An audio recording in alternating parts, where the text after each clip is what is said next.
I'm Robin Foyster, editor of Women Love Tech. Every year for International Women's Day, we invite female leaders from around the globe to share their views on how we can shift the status quo for women. The theme for this International Women's Day 2024 is Counter In, Invest in Women, Accelerate Progress. Women's economic empowerment is central to a gender-equal world. When women are given equal opportunities to earn, learn and lead, entire communities thrive. The United Nations 68th Commission on the Status of Women chose the theme Counter In to highlight the need for much greater economic inclusion for women and girls everywhere. Together with our partner, Studio Bucket, Women Love Tech has assembled messages from a diverse group of women who are calling out the reality of a continued gender disparity and inequity while emphatically urging to counter in. My name is Fatima Payman and I'm a Labor Senator for Western Australia. I'm also the youngest member of the 47th Parliament and the first woman representative to wear a hijab. The theme of this year's International Women's Day is Count Her In, which is all about investing in women and inspiring the next generation of leaders. This is really important to me because when I reflect on my journey, I know I wouldn't have the honour and privilege to serve Western Australia if it wasn't for my family and mentors giving me the confidence to put my name forward. Without economic equality, there cannot be gender equality. And that's why the fight for women's rights must start by counting her in. Until women have equal financial rights and equal financial confidence, they cannot build and control their own financial resources. And without that financial control and resilience, women are robbed of the most powerful asset anyone can have in life, choice. Now, investing in women is a human rights issue.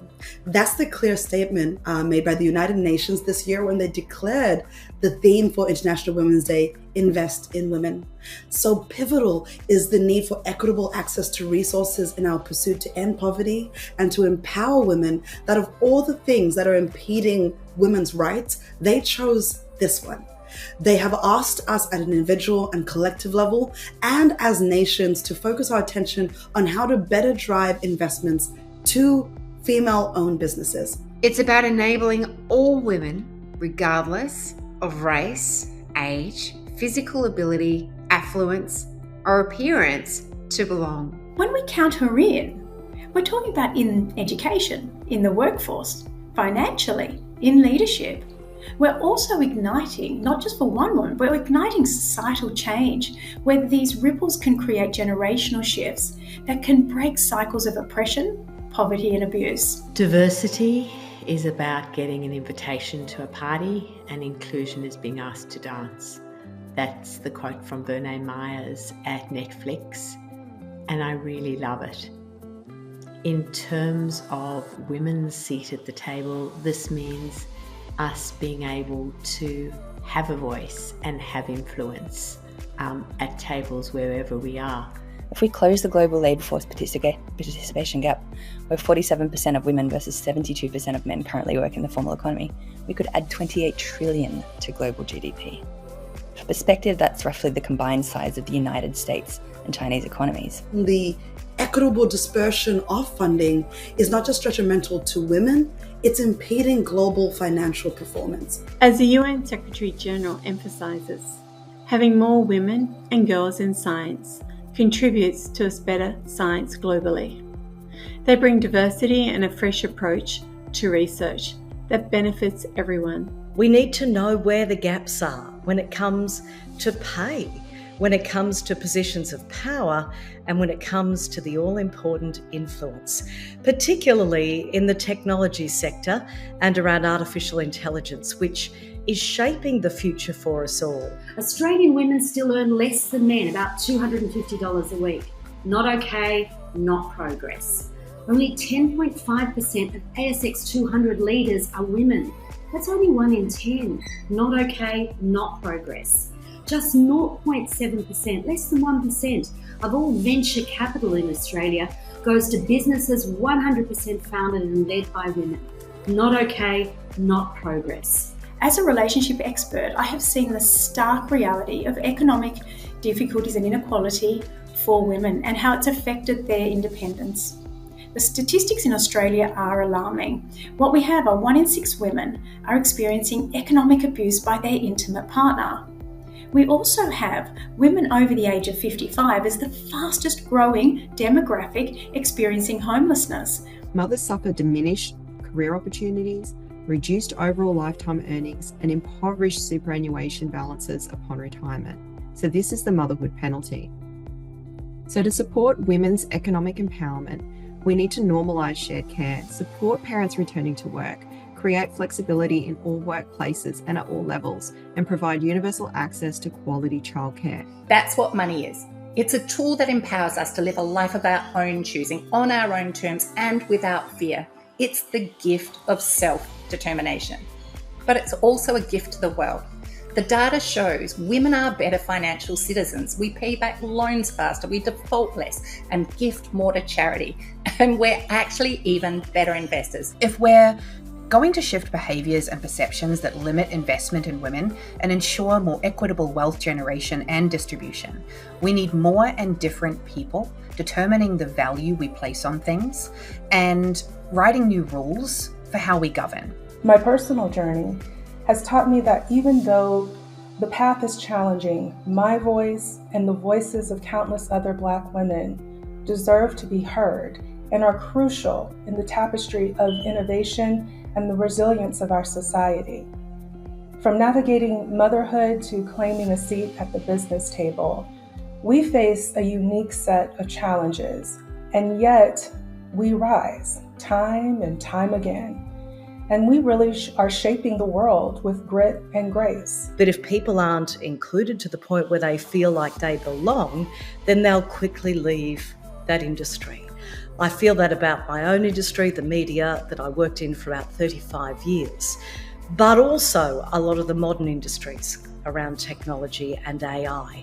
We see a lot of younger people, particularly younger women, learning about this at university, then going into the industry and leaving not long after because the structures are very, very old school and it's still a bit of a boys' club. Equality is essential for all communities, even for women like me in a very privileged world and country that I live in, and even more so for women in communities where there's not quite the same equality. Continuing to overlook women as an investment category and contributor to the formal economy is costing the world trillions of dollars. It's an obvious no-brainer. We would love to see more and more female leaders, entrepreneurs. All the girls and women out there, I would like to encourage and remind you that you're strong, powerful, and fearless. I think women should be talking more about what they earn, how they invest, and what they're planning for the future. I think as a woman in the early years, I was told that numbers weren't my thing, and I believed that story. So I hope by myself doing this job, to use Kamala Harris's phrase, I'm the first, I won't be the last. It'll encourage other people to think that you can do roles that you can do roles that you want, and you can really aspire to do that. Count Her In is such a lovely call to action internationally for Women's Day, because I think what we want leaders and male-dominated boardrooms out there to bring us in, count us in on meetings, particularly for young women. Count Her In means a lot more to me than just financial empowerment of women. A woman who is leading from her whole self is deeply connected to her emotional intelligence, to her body intelligence.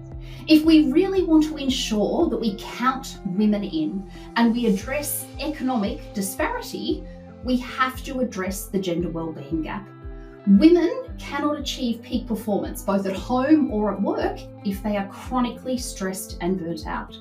We need organisations looking at a macro perspective about the new ways of working and ascertaining whether this really works for women or against them. Sometimes simply taking the time to listen to someone and to really hear them and to offer any constructive guidance or feedback or engage in dialogue can really push someone forward to the next level as well.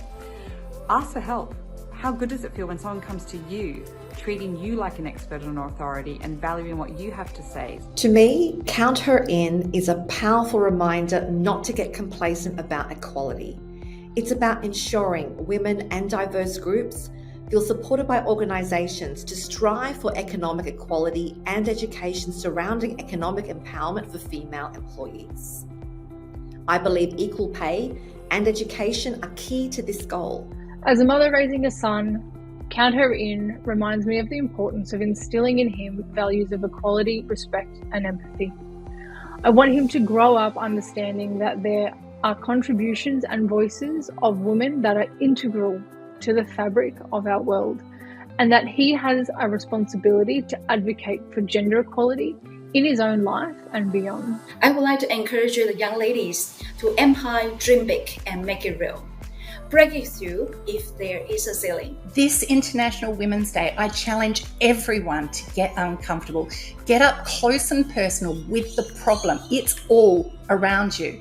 And become a part of the solution today by going out of your way to find ways to count her in. We all need to be asking ourselves at home, at work, to our boss, our board, our club, school, and with all our habitual stuff. Am I counting her in? And if we're not, do something to start counting her in now. We have to make investment available to support better ways of doing things. So if you are one of those inspired people who have the mindset and the motivation to count her in and make her feel included, watch your results skyrocket. You will stand out above the rest. And not only watch your results, watch the positive impact on the world. So let this International Women's Day be a reminder to all of us that true progress is achieved when every woman is afforded the respect, recognition, and equal opportunities that she deserves, contributing to a world where diversity is embraced as a source of strength and innovation, as it should be. Each of us can be the change the world needs. What we do is work for young women and young girls to be able to access education and to be able to build a better future for each one of them. So we are trying to count them in education so they can be counted in the future. I'm Sophie Sonnenworth, General Manager at InProfile. Happy International Women's Day. Happy International Women's Day. Happy International Women's Day. As we stand together today, let's remember that our efforts to count her in are a commitment to a future where every woman and every girl can realise her full potential. Whenever I get the chance to encourage the next generation of young women to step forward and have their voices heard, I take it. The future is female.